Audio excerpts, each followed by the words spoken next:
폭우 피해가 극심한 경남 남해안 소식으로 이어갑니다. 통영에선 그제 새벽 산사태로 60대 여성이 매몰돼 다치는 일이 있었죠. 그런데 저희 취재 결과 이곳 주민들은 산사태 사고가 발생하고도 한참 뒤에야 산사태 주의 재난 문자를 받은 것으로 확인됐습니다. 김민중 기자가 단독 취재했습니다. 지난 17일 새벽 5시 3분 경남 통영시 곤리도에서 산사태로 매몰된 60대 여성을 구조해달라는 신고가 해경에 접수됐습니다. 통영에는 당시 시간당 74.9mm의 폭우가 쏟아지고 있었습니다. 비 많이 오니까 빨리 들어오라 그랬는데 이제 그 순간 찰나에 펑 소리가 나더만 한 3초도 안 돼서 서로 이제 같이 흙에 밀려서 날아간 거죠. 맨손으로 진흙을 퍼낸 30대 아들과 해경이 60대 여성을 구조해 병원으로 옮긴 건 1시간 30분 뒤였습니다.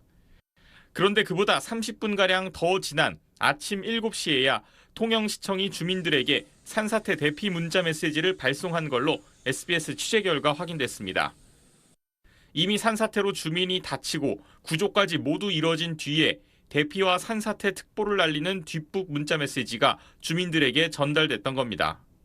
통영시 관계자는 문자 발송이 늦었다는 걸 인정하면서도 불가피한 측면이 있었다고 해명했습니다. 새벽에 그렇게 많이 올 거다라고는 예상을 못했던 거지. 저희가 판단을 하기가 너무 어려웠으니까. 현재 산사태 위기 알림은 산림청이 매시간 지자체로 예측 정보를 보내면 그 정보를 토대로 지자체가 특보나 문자 발송 여부를 결정하는데 지자체 단계에서 판단이 늦어진 겁니다. 이런 오류를 막고 충분한 대피 시간을 확보하겠다며 재작년 산사태 특보를 기존 2단계에서 3단계로 늘렸는데도 아무 소용이 없었습니다. 전문가들은 산림청과 지자체로 이원화돼 있는 현행 특보 체제에선 지자체가 보다 신속한 판단을 내릴 수 있는 내부 시스템을 갖춰야 한다고 강조했습니다. SBS 김민준입니다. 산사태로 1명이 숨지고 2명이 다친 거제에선 때 아닌 산사태 논쟁이 불거졌습니다. 거제시청 산사태 담당 부서가 이번 사고는 산사태가 아니라고 주장하자 건축 담당 부서가 산사태로 봐야 한다며 맞선 겁니다. 인명피해 앞에서 서로 책임을 떠넘기는 모습입니다. 이어서 조민기 기자의 단독 보도입니다. 그제 새벽 산사태로 1층 주민 1명이 숨진 거제 옥포동의 아파트 단지입니다. 아파트 저층부를 덮치며 무너져 내린 뒷산은 여전히 가파른 경사면을 드러내고 있습니다.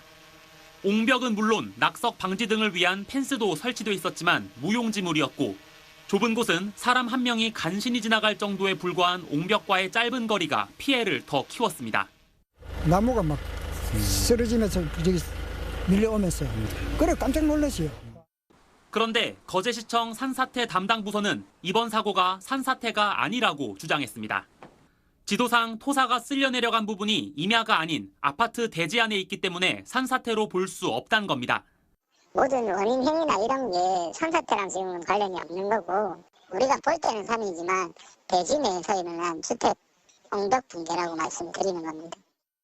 그러면서 같은 시청 안에 아파트 건축을 담당하는 부서로 문의하라고 밝혔지만 해당 부서는 이해할 수 없다는 입장입니다. 이번 일은 자연재난, 산사태로 봐야 한다는 겁니다. 제가 볼 때는 당연히 인근에 있는 인해를 같이 이렇게 무너졌죠. 때리면 탁 잘라서 이렇게 무너진다?